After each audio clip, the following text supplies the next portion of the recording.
Throughout much of my young life, I understood, I was very well schooled in this idea that God was just plain awesome. I understood this at a fundamental level, and I saw my parents live it out daily. As a small child, I could see and had pointed out to me the abundant ways in which God had blessed us. My family and I, we were well provided for. At least I always thought so. I knew and I felt the love of God materially, emotionally, and spiritually. And even in times that were dark as a child, I rested in what I understood and knew of God's peace. And I always ever felt that God had my back. God was caring for me. Like a child, I trusted in God. And then I became a teenager. And suddenly I was pushing back. I was testing limits. I was trying to both ground and create my identity and to build my independence. As is the nature of the adolescent, I fought and I struggled with God and with my parents, poor parents. And after a very, very long period of seeking and questioning and pushing back, sometime in college, I returned once more committed to God's table, weary and footsore. And God once again welcomed me home to the trust that I half remembered. And then I became an adult. And more even than the shelter of my parents' home or the invisible walls around my undergraduate institution, I was faced with this irrefutable reality, this unfaceable reality, that not just the idea, but the actual presence of human suffering, mostly not in my life, I have to confess, but in the lives of my brothers and sisters and friends. And popping up in my narrative over the last few years, I've been coming to terms with the reality, the unpalatable, the tasteless reality, that on occasion I am very, very angry with God. Like, sometimes I am storming off into the woods. No, I really can't talk to you right now. I need some time to cool down, because if we try and talk right now, I'm just going to get more mad at you. Angry with God. Angry at God. Sometimes wordlessly, unspeakably, unutterably enraged at God. For things that He has done, and for things that He has left undone. Disasters and personal tragedies, murder and slaughter on a grand scale. I see these things taking place in the world, and I see my brothers and sisters with friends and family suffering and dying, and I get so mad. I'll confess, sometimes this is me. Sometimes when something awful has happened to me and mine, when people near to me are suffering for any reason at all, or for no reason, I seek causes. I seek someone to blame. And that, my friends, that is a totally natural human response. Everybody does this. Everyone wants to find a reason why for everything that happens in their lives. We're humans. We build narratives. It's what we do. When something good happens, the narrative's about us. Oh, yes. Yes, I found $20 in the street yesterday. That's because I'm so perceptive. Something bad happens to us. Often our first move is to try and displace it, move it off. When a family is hurting in the wake of a senseless tragedy, they are seeking an explanation, a logic, to a death or a disease or an illness or an injury, and they turn to me. They turn to me with their eyes full of tears, and they say, "Why is this happening?" Faced with that question, there are only three ways to go, really. Something bad has happened to you. Either it is your fault, or it is somebody else's fault, or it is God's fault. Those are the three moves you've got. I read a lot of other pastors and hear them speak online. I'm constantly sort of listening to my colleagues and seeing their struggles and reading blog posts. Little things or rants about pastors and priests doing it wrong show up. This is the idea of the pastoral care fail. And there's much that I can forgive. Grace, grace and all, I'm behind that. I think there are human errors among the clergy as well as the laity. In fact, we're sometimes more prone to it. But the absolute worst thing I've heard pastors do, and I've heard it done, I've heard people tell stories, is to say to the ones who are grieving, well, this is very clearly your fault. Your faith wasn't strong enough. You were careless. You clearly didn't give enough of your burden to God. You were stupid. You were unwise. This is your fault.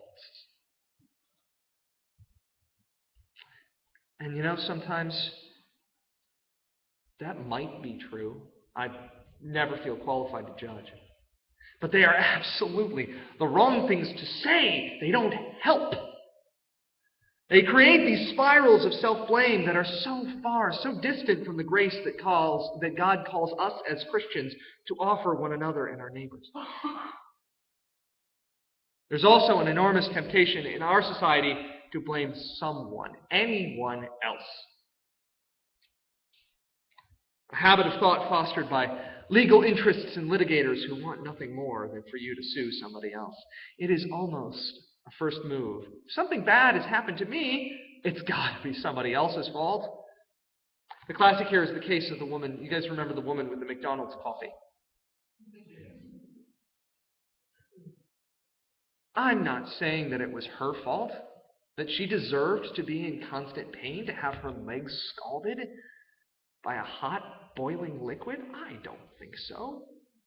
I don't blame her. I also don't really blame McDonald's. It's not your fault, oh great and faceless corporation. You didn't do it. You didn't pour the coffee on the woman.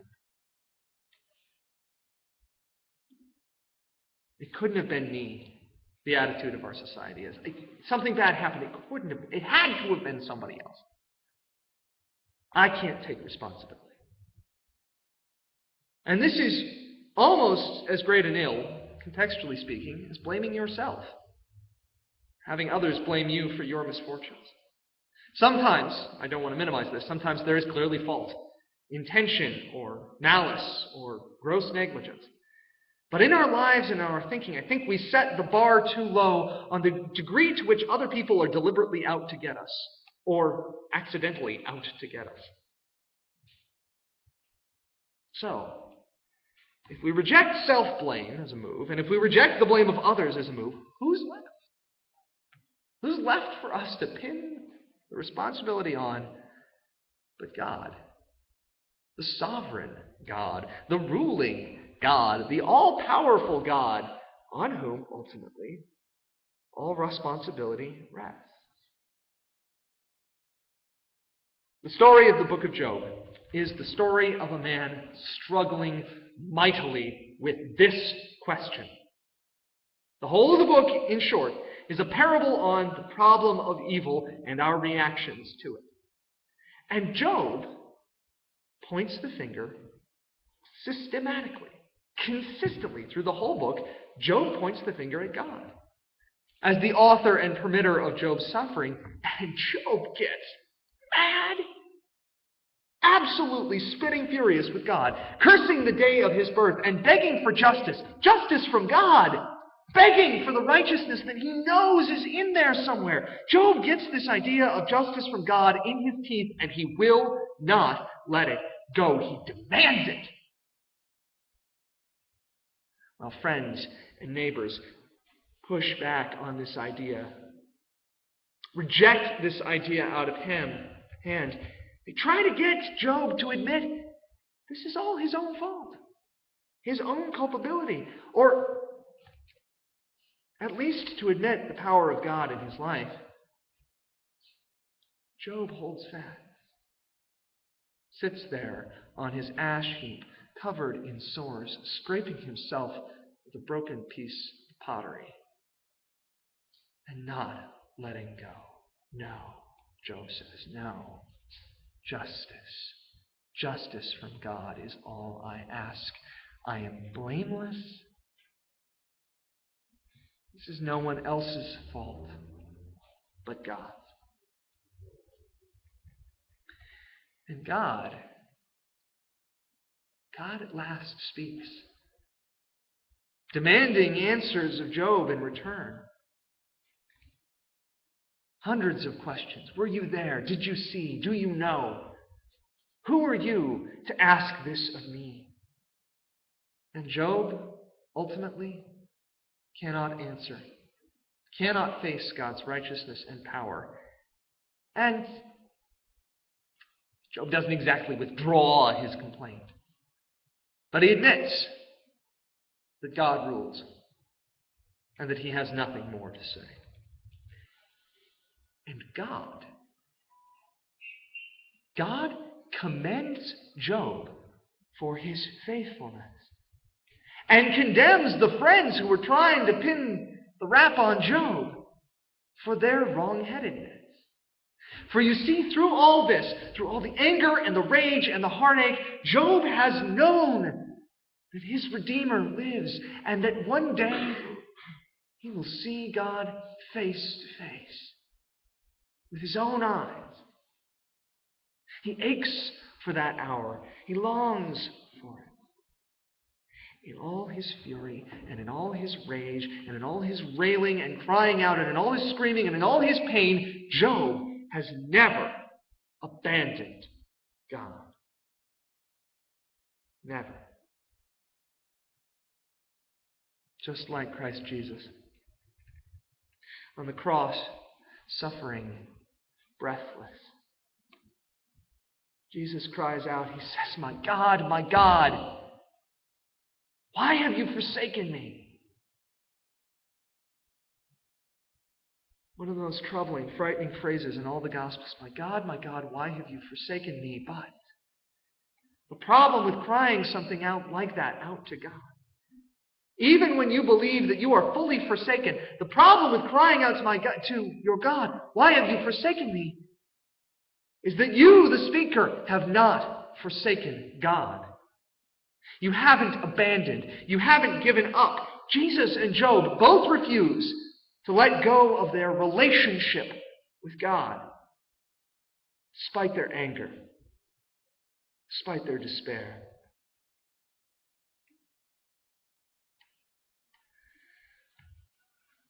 I'm telling you these stories today, I hope, to open for you a way of thinking. Because